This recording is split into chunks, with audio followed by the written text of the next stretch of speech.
right, let's see. We got some questions on the latest worksheet on ellipses, and they come in the form of how do you come up with the equation if you're only given some info? So remember, the equation is x squared. Oh, let me change that. X minus h squared over a squared plus y minus k squared over b squared equals 1. So there's a lot of stuff there. Like if you know where the center is, you could plug them in for h and k. If you know which way it's stretched, then if it's stretched in the y direction, put the bigger number under y. If it's stretched in the x direction, put the bigger number under x.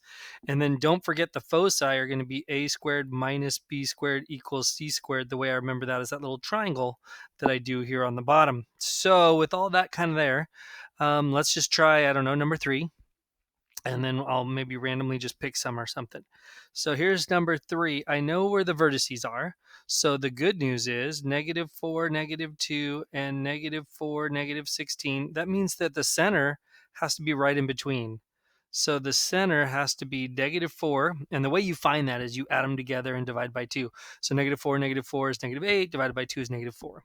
Same thing for the y's, midpoint formula, add together, divide by 2. So -18 over 2 is -9. So there's my center. That's good news.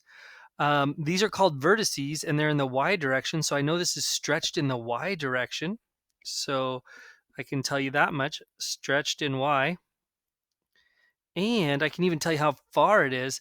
The value going from -9 to -2 or to -16 for that matter is 7 units. So I can tell you that 7 squared is going to go under the y.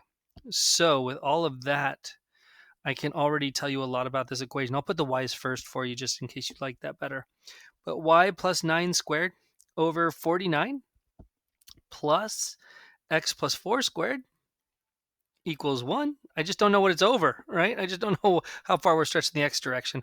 Well, the good news is they did give me the foci. And the foci, notice, if you look at the foci, they're the center, and then they subtracted 2 root 6 and added 2 root 6. So that just happens to be how far they are going in the y direction.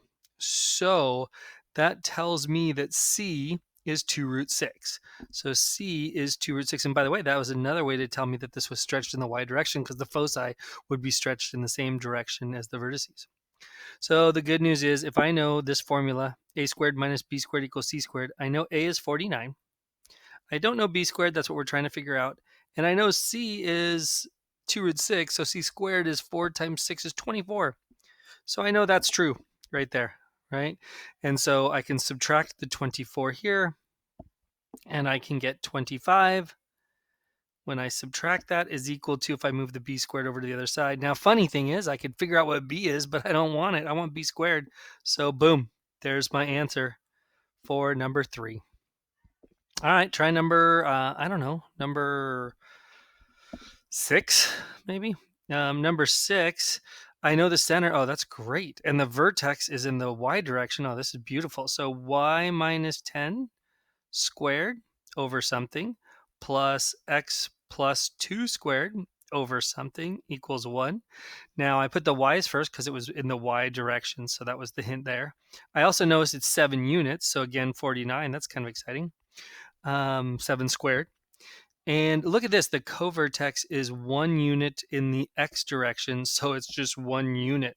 So the x is stretched 1 unit left and right. So all I'm going to do is put 1 squared under there, or 1, and there's my answer. So 6 was pretty simple. All right, let me know if that helps. Stay happy.